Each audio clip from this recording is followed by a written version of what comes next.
I wanted to highlight a few of the points that Professor made today. First is that you should always use the absolute full path name for resources that your scripts need to access on Hills. Otherwise, it may not work. If I have this program will crash because when it tries to open a file, the first place it looks is in the directory that you ran from. So if somebody else is running your program, don't expect their directories to have those files. Okay, so to be safe, always include that, and then your program can run. Okay, so it runs. Also, do not use syscrv or ask for command line and expect people to type this in for you. Okay, some of our prompts ask for command line arguments. Some do not. If the assignment does not ask for command line arguments, don't write a program that uses them. Hard code it in your program. Okay, that's the second thing.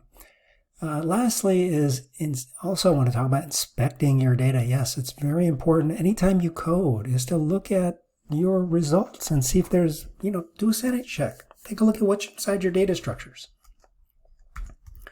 So an easy way to do that is I want to give you this little hint of using interactive mode. I'm not sure if you guys use it. I use it all the time. It's the same thing as Python 3 URPI. Python 3 with a -i for interactive mode and then your script name. What happens? It runs exactly the same. The only difference is that instead of exiting to Linux, it's going to exit you into the shell. So you'll be able to just take a look at your variables. So here we go. So I just printed out. Immediately I can see the kinds of things that are in there. I don't need to read all 63,000, but I could see, hey, look, some are capitalized, some are not capitalized. I got a whole bunch of these weird things that look like almost like Bible verse numbers or something like that, right? I also see that there's a lot of different words with punctuation at the very end, or commas. Is though, comma, different than though without a comma? But I know that this is going to be in the set and probably the other one, like her and her, hair, comma. And there are times where you'll see punctuation in the beginning, like right here, there's a quotation mark before loins. So definitely take a look at your data, and this is an easy way to do that. And that's all for the specifics, but while I have you here, let's talk a little bit about how I might rewrite this to make it a little bit shorter and more compact, because I have seen people start to chain methods. So one thing I noticed is that if I have this, thing called text, and that's from file.read. So this takes a file, reads it, and it's going to create some text. And then the next step is I'm going to turn this text by using a split method into words, right? But if I don't really ever need this one big long string, I could combine it. I could replace what text is. So I could take this file.read, which is equal to text, and just put it right there. And this is called method chaining in Python. And it takes, if you think about how to read this, it takes a file object and it does a method. Okay, and a method, all a method is actually a function, but typically when you have a function, anybody can access that function.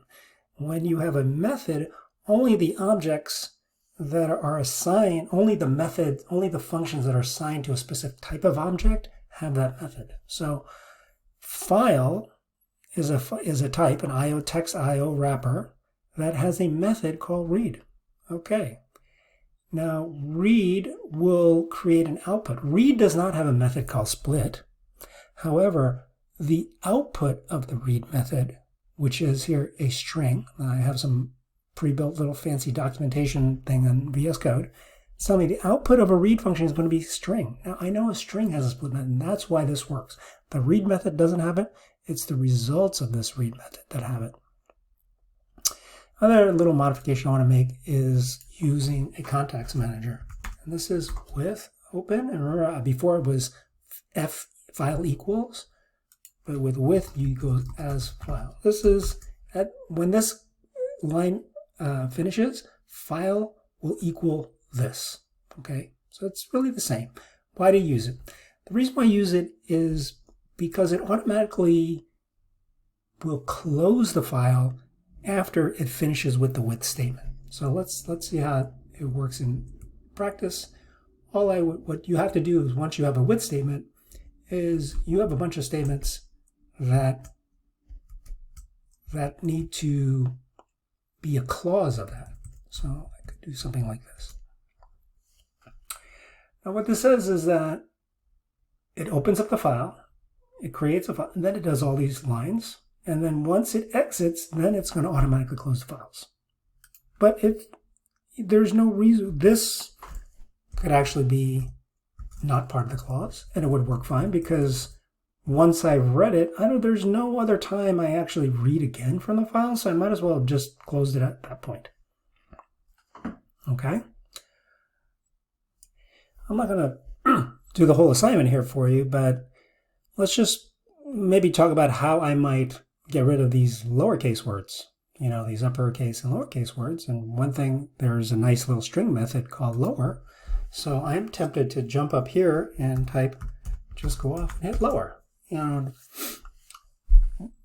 the reason why, this is problematic, because we have to think through every time we do a method chaining, we have to think through what the type of object it's going to be by the time we get to the method itself. So lower is a method that strings have, right? So if the result of this expression was a string, then this would work. But file.read, this results in a string. Okay, and the strings have a split method, so it works, but the result of a split method is a list. The problem is lists don't have a lower method. So if you tried this would actually crash. So what's the way around that? Well, one way around that would be to iterate, since words is now a list and lists can be iterated over. You could do something like this for word in words, word equals word.lower. Okay, that would work. This would actually go off and change each individual item inside your list to be a lowercase version of whatever was already in that list.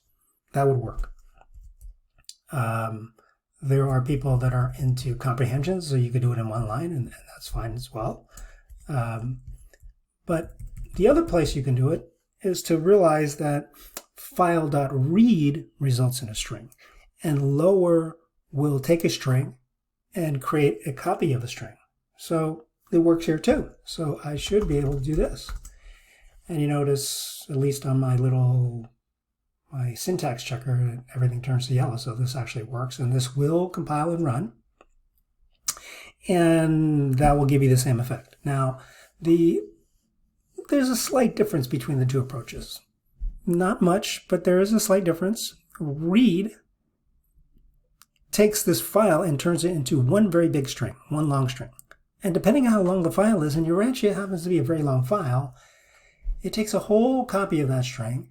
And when you do a lower method on a string, it doesn't actually take the string in memory and change it. It creates a whole new copy of that string in memory. So this is a pretty memory-intensive operation. And there are string methods like replace. So that's a hint. And I'm sure as you've done your PRs, you've seen different people use different ideas on how to, parse their words. But replace, there was one piece of code that I saw that did a lot of these. Like first it read it, then it replaced an apostrophe with nothing, just eliminated apostrophes. Then it took periods and got rid of them, and a series of these replaces. But that code ended up taking a long time to run on the server. And I suspect the reason is because it was really shuffling lots of memory in the server. So that's just something to think about, is that this is, although it might run fast on the machine, it's a little bit more memory intensive versus going through and individually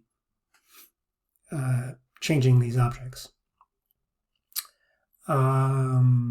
And that's where I'm going to leave it. The rest of the stuff, if you get stuck, please feel free to reach out to me.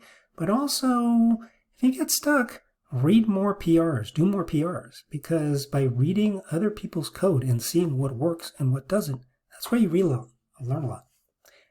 I certainly did. Thank you.